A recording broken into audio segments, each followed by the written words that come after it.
Hello everyone, कैसे हैं आप लोग। आई होप आप लोग अच्छे होंगे। मैं भी ठीक हूँ। और ये दोपहर का टाइम है, हल्का हल्का धूप हुआ है, लेकिन हवा बहुत तेज़ चल रही है।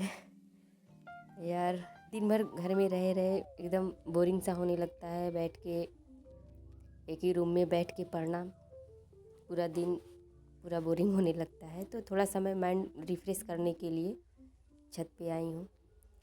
और ये पूरा हरियाली, पूरा हरा हरा दिखता है, पूरा आँख को थोड़ा ठंडक मिलती है, तो अच्छा लगता है।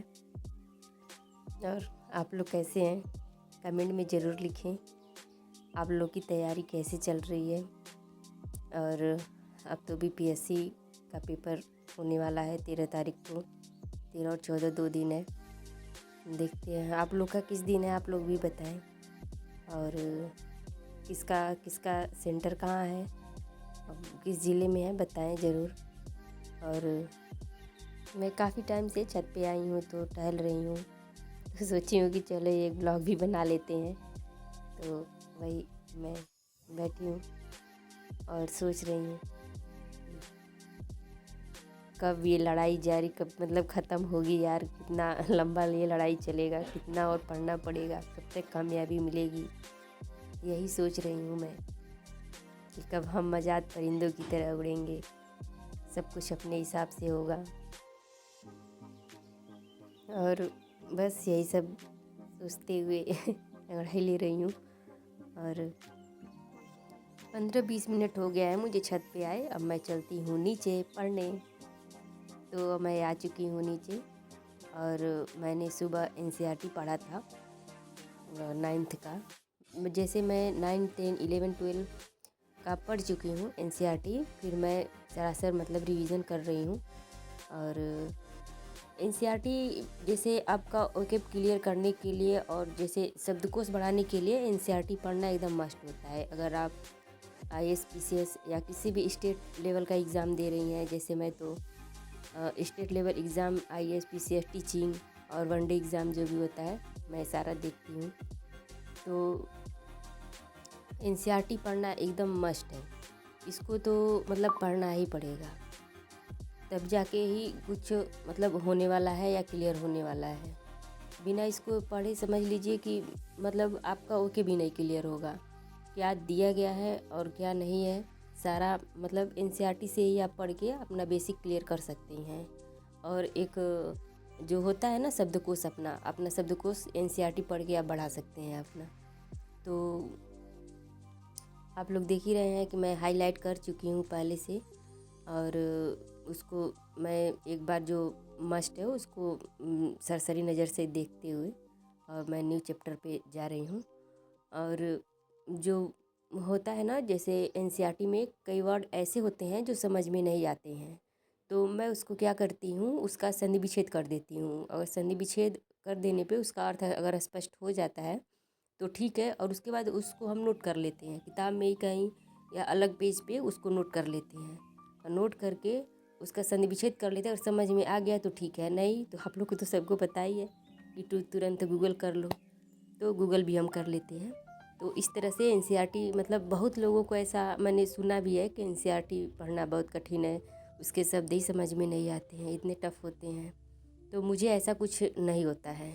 बस एक एक दो मतलब शब्द ऐसे होते हैं जो नहीं समझ में आते हैं, लेकिन ऐसा नहीं है कि एनसीईआरटी समझ में ही नहीं आती है, उसके लैंग्वेज बहुत टफ है, ऐसा कुछ नहीं है। पता नहीं कैसे लोग कहते हैं। लेकिन अगर एक दो मुझे एक दो लगता है ऐसा मिल जाता है किसी चैप्टर में, तो मैं उसे वही कर लेती हूँ, तुरंत वहीं ऊपर लिखती हूँ, उसका संधि विच्छेद करती हूँ, तो तुरंत शब्दों को जब तोड़ दिया जाएगा तो अर्थ अपने आप समझ में आ जाएगा। तो ये कर लेती हूँ। उसके बाद भी अगर मुझे समझ में नहीं आ रहा है तो मैं गूगल कर लेती हूँ। तो आप लोग भी अगर मेरा आइडिया मैं जैसे पढ़ती हूँ शेयर कर दी हूँ, अगर अच्छा लगे आप लोग भी ऐसा करके देखिएगा। जिन लोगों को भी मतलब एनसीईआरटी पढ़ना थोड़ा टफ लगता हो तो आप लोग ऐसे कर लीजिएगा। आई होप आप लोगों को अच्छा लगेगा थोड़ा सा मेरा आइडिया। तो मैं चेयर और पे तो बैठ के नहीं पढ़ने वाली हूँ, ठंडी बहुत है, मुझे ठंड बहुत लगती है। तो मैं अपने कंबल में ही घुस के आराम से और टेबल रख के, जो स्टडी टेबल होता है, उसको रख के और वहीं पे पढ़ लेती हूँ। और जो भी होता है मतलब कर लेती हूँ। बाहर निकल के पढ़ना इतनी ठंड में मेरे बस की बात नहीं है।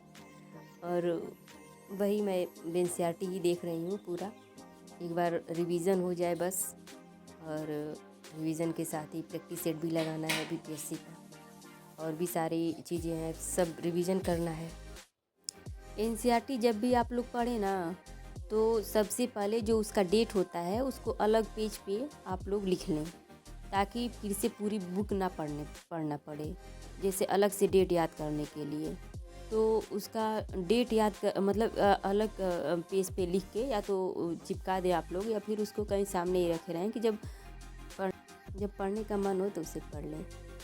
तो अब मैं मतलब पढ़ चुकी थी काफ़ी टाइम से, तो मैं इवनिंग में निकली थी अपने बगीचे की तरफ घूमने। ये पता नहीं ये क्या चीज़ है, मुझे नहीं पता, लेकिन ये बहुत ही सॉफ्ट है। और इसको ऐसे करके हवा चल रही थी, इधर पछुआ हवा बह रहा है, तो इसको ऐसे करने पर ना ये बहुत ही ज़्यादा सॉफ्ट और सिल्की जैसे था। इसको मुझे इसका नाम नहीं पता, लेकिन ये बहुत ही अच्छा था। मैं काफ़ी टाइम इसके साथ एंजॉय की और ये बहुत ही अच्छा लग रहा था। ये बहुत ही सॉफ्ट और नरम मुलायम था, ऐसे करने पे इसमें से निकल रहा था।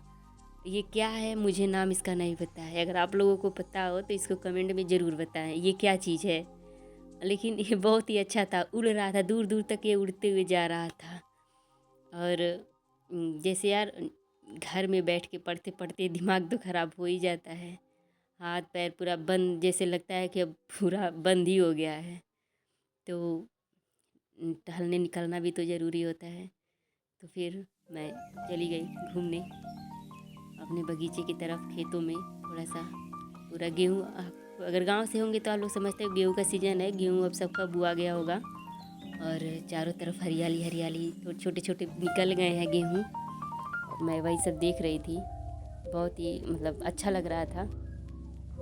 मुझे रहा नहीं गया, तो फिर मैंने इसको ले करके यहाँ बैठी थी। यहाँ पीपल का पेड़ है और इसके पीछे जस्ट कुआं है, तो मैं यहाँ बैठ करके काफ़ी टाइम तक एंजॉय की इसके साथ, और बहुत ही अच्छा लग रहा था। इसको मुझे इसका नाम ही नहीं पता, इसका नाम क्या है, और लेकिन ये बहुत ही सॉफ्ट था। क्या है मुझे नहीं नाम पता इसका। मेरा बगीचा मेरे घर से लगभग 1 किलोमीटर की दूरी पर है। तो मैं यहाँ आई, काफ़ी टाइम तक टहली घूमी, चारों तरफ देखी, गेहूँ देखी, अपना खेत देखी। उसके बाद आकर के यहाँ बैठी, थोड़ा रेस्ट कर लूँ, उसके बाद फिर घर निकलूँगी। और शाम भी हो रही थी। और ये जो वीडियो बना रही है ये पागल है लड़की। कह रही है बुआ तुमको रुक जाओ, हम झरोखे में से दिखा रहे हैं अभी। और मुझे नहीं पता था कि मेरा वीडियो बना रही है, मैं तो बस एंजॉय कर रही थी यहाँ पे। तो फिर बोली, तो मैं यहाँ पे काफ़ी टाइम तक बैठी थी और मौज मस्ती की, काफ़ी हंसी खेली कूदी। उसके बाद फिर मेरा मन हुआ कि चलो अब चलते हैं घर।